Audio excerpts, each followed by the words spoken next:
Your hybrid schedule isn't being canceled, it's being slowly erased. One extra meeting, one more anchor day, and suddenly, you're back in the office full-time without anyone ever announcing it. This is Career Cheat Codes. And today, we're exposing the corporate playbook that's quietly killing remote work and the strategic moves that can protect your flexibility before it's gone.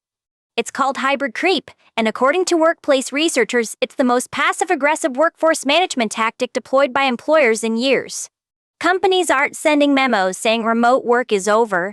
They're expanding anchor days, scheduling mandatory in-person meetings, and hoping you'll give up and commute 5 days without being told.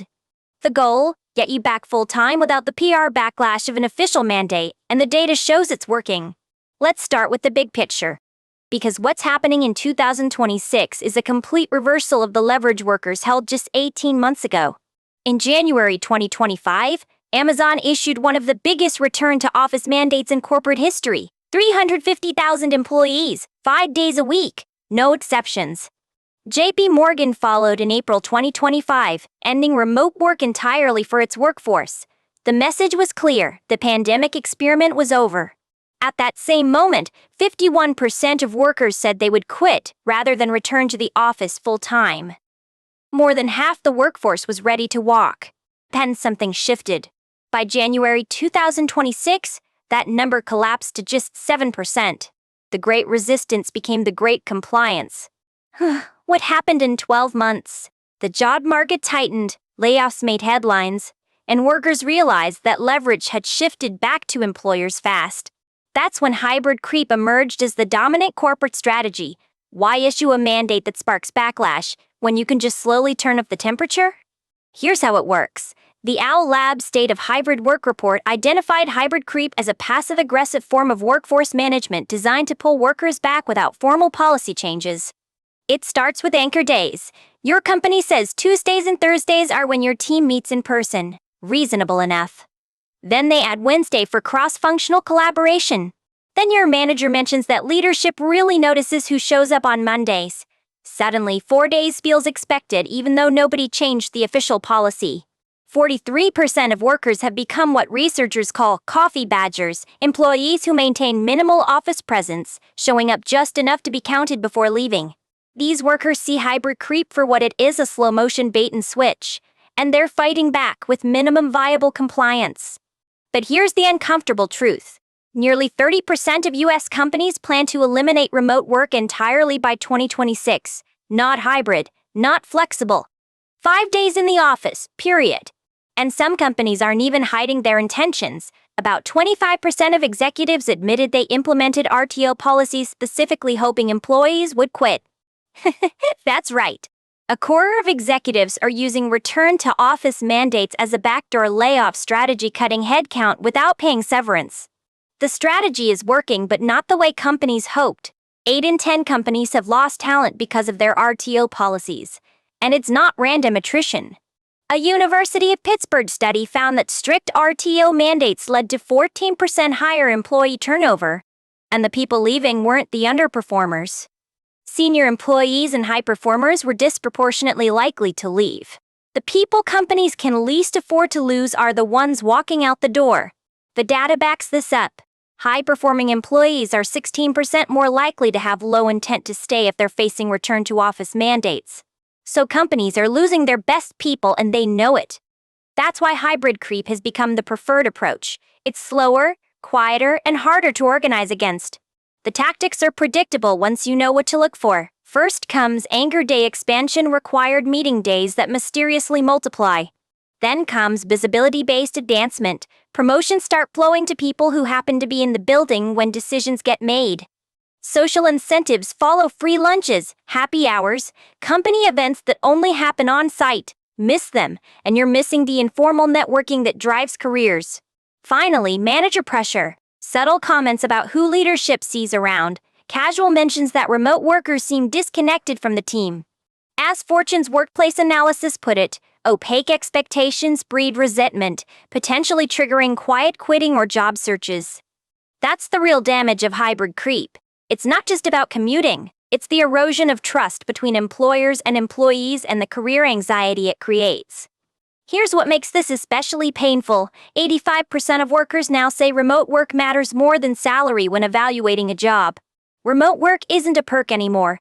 For most workers, it's a core requirement, and losing it feels like a pay cut even when the salary stays the same. So what do you do? How do you protect your flexibility when your company is playing the long game? Let's get tactical.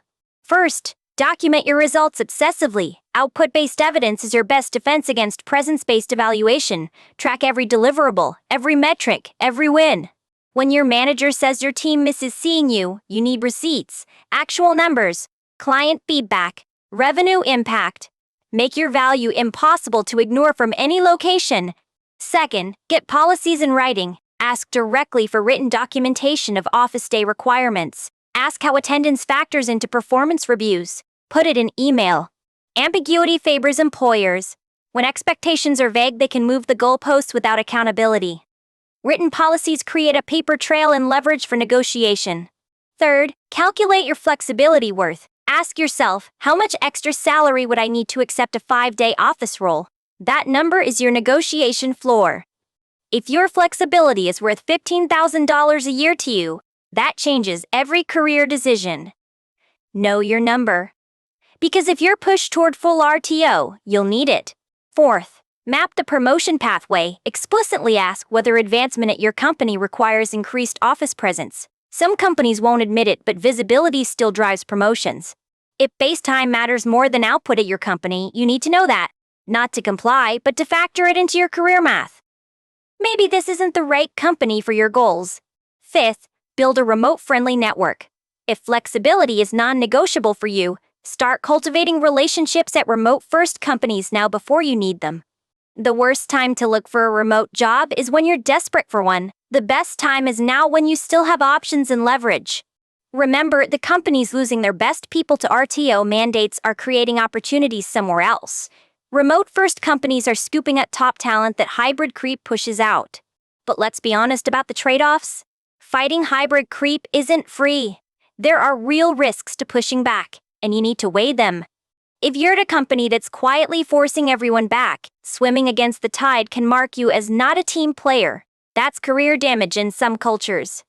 The job market is tighter than it was in 2022. That's why compliance has surged. People are scared, and fear makes companies bold. So here's the real question you need to answer. Is flexibility a nice to have for you, or is it essential? Your strategy depends entirely on that answer.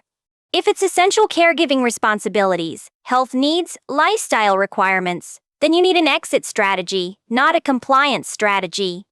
Start building options now.